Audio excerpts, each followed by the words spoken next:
پہ بات کروں گا ان کے عقیدے ہی غلط ہیں. چیلنج المحنت پہ میں نے کیا نہیں تھا, چیلنج میں نے دوسرے مسائل پہ کیا تھا, لیکن اس نے گھما دیا المحند المفند. اور عجیب بات ہے, میرا المحند المفند پہ بالکل مطالعہ نہیں تھا, کیونکہ المحند المفند ہمارے نصاب میں نہیں ہے. مجھے یہ یقین تھا کہ جن عقیدوں پہ ہمارے اتنے بڑے بڑے علاموں نے, اتنے بڑے بڑے بزرگوں نے دستخط کیے ہیں, وہ عقیدے غلط نہیں ہو سکتے. لیکن میری اس پہ اسٹڈی نہیں تھی, مطالعہ نہیں تھا, کیونکہ ہمارے اکابر نے, بزرگوں نے ہمیں جو بتایا کہ ایمان لانے کے لیے, اسلام میں داخل ہونے کے لیے جو بیسک عقائد ہیں وہ ایمان مفصل, ایمان مجمل میں لکھے ہوئے ہیں, العقیدہ تو طحاویہ میں لکھے ہوئے ہیں. تو یہ تو ایک حادثاتی طور پر عقائد لکھے گئے تھے نا, جو ایک شکایت گئی تھی اس کے جواب میں, جو وہاں سے سوالات ہی, اور اس میں صرف یہ عقیدوں کی نہیں ہے, اس میں تو فروعی بھی باتیں ہیں. تو اس نے چیلنج کر دیا.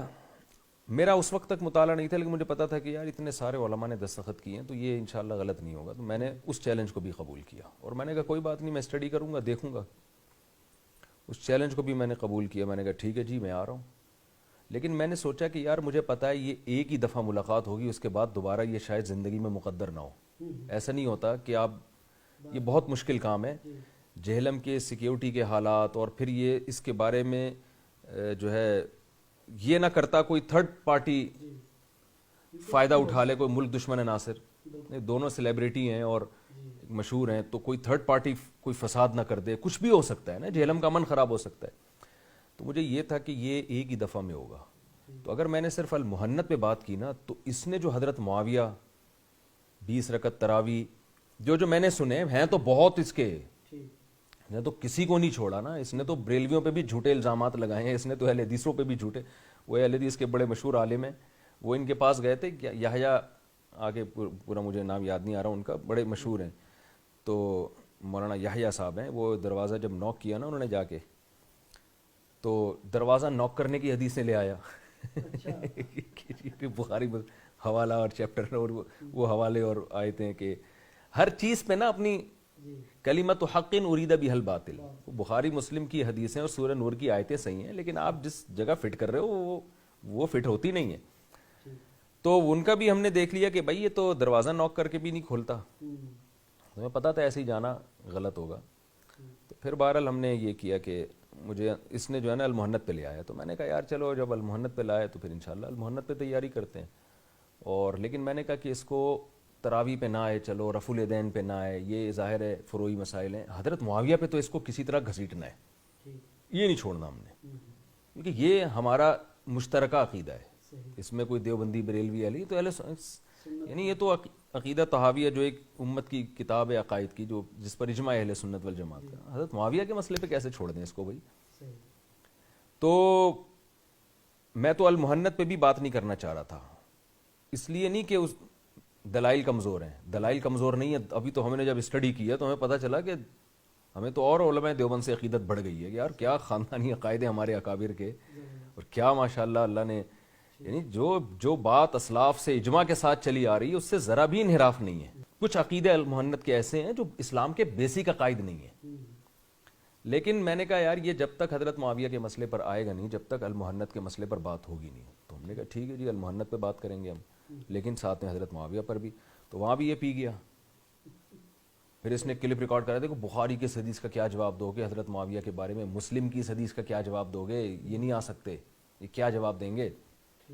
وہ اس کے کلپ بازیاں شروع ہو گئیں لوگوں میں, امیج, پھر کہ یار مفتی صاحب بھاگ گئے, مفتی صاحب نہیں آ رہے. تو پھر میں نے ارادہ کیا, میں فل پہلے میں نے تیاری کی الحمدللہ. میں کافی ساری کتابیں لے کر گیا تھا اس کے پاس, اور المحنت کے عقیدوں کو پڑھا کہ ہے کیا اس میں, جو ہے پوری ڈیٹیل سے اس کی تیاری کی. لیپ ٹاپ پہ اتنا میں نے مواد اکٹھا کیا, اب تو انشاءاللہ میں ایک رسالہ شائع کر سکتے ہیں اس پہ. تو فل الحمدللہ حوالوں کے ساتھ, تیاری کے ساتھ. پھر حضرت معاویہ کے مسئلے پر تیاری کی ہم نے, اس پہ تو پہلے سے بھی تھی, کیونکہ یہ تو صحابہ کی باتیں کافی حد تک پہلے سے تھی, اس کو مرتب کیا. پھر جا کے اب اس کے پاس ہم پہنچے. ہمارا خیال تھا کہ حضرت معاویہ ہی کے مسئلے میں 1.5 گھنٹہ ہو جائے گا, تو اس لیے یہ تراوی اور رفع الیدین کا مسئلہ پھر ہم نے کہا یہ اس کی نوبت شاید اس بحث میں نہ آئے, اور چلو یہ دو بھی حل ہو جائیں نا تو بڑی بات ہے. ہم نے یہ تو نہیں کہا کہ ہم صرف اس پہ کریں گے, لیکن میں نے یہ اعلان کیا, میں نے کہا وقت بچ جائے گا تو ہم ادھر بھی آئیں گے تراویح اور رفع الیدین کے, لیکن یہ کہ بظاہر مشکل لگ رہا تھا کہ اتنا ٹائم بچے.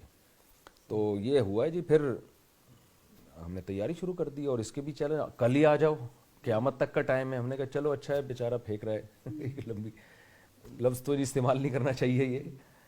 تو مفتی صاحب جس طرح آپ نے ہمت کی, آپ کراچی سے سفر کر کے یہاں پہ آئے, بات تو تھی آمنے سامنے بیٹھنے کی, کیا ان کی طرف سے بھی کبھی آفر آئی ہے کہ ہم کراچی آ جاتے آپ کے ساتھ بیٹھ جاتے؟ نہیں جی, یہ تو میں نے ہی بات چلائی تھی, شروع سے ہی میں چلا رہا ہوں, اس نے تو کبھی بھی نہیں کہا, بلکہ بات تو ہم 1.5 سال سے چلا رہے تھے, قبول تو اب کیے اس نے جا کے, اور ان کو ابھی اعتراض ہے بغیر بتائے کیوں آ گئے.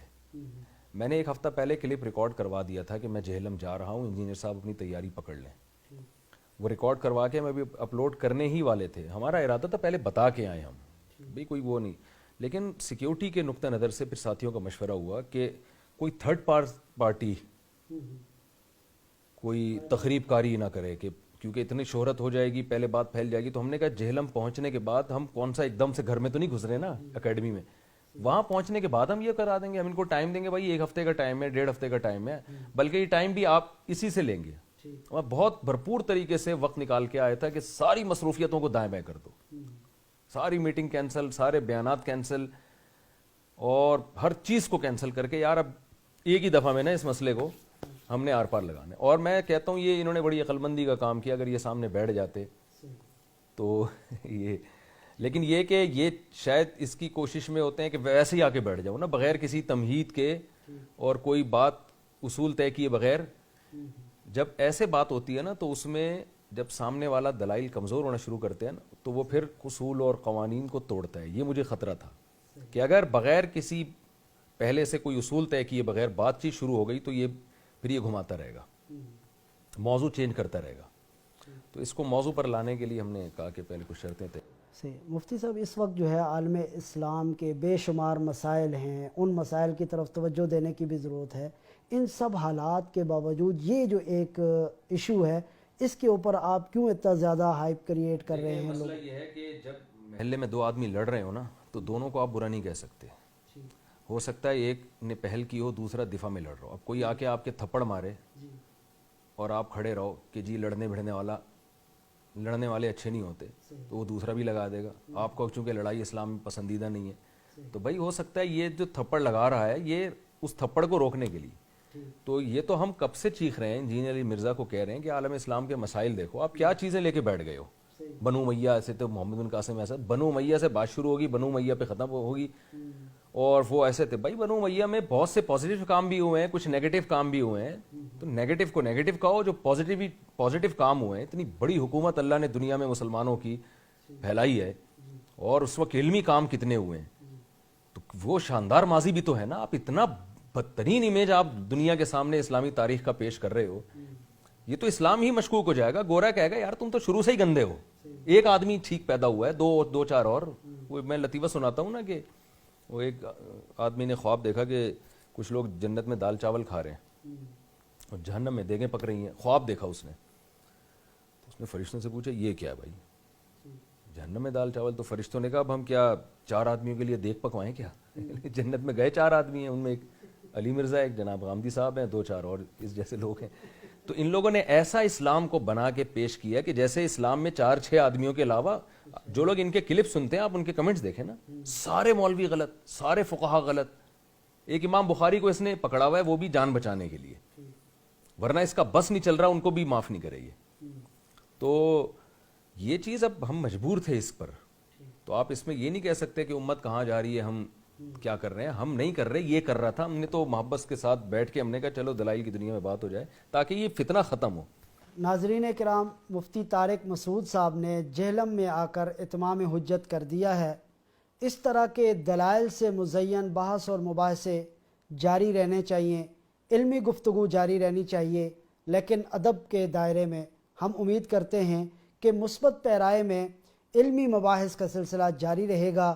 JTR میڈیا ہاؤس اسلام آباد اسٹوڈیو سے اپنے میزبان عبدالرؤف محمدی کو اجازت دیجیے. اللہ نگہبان.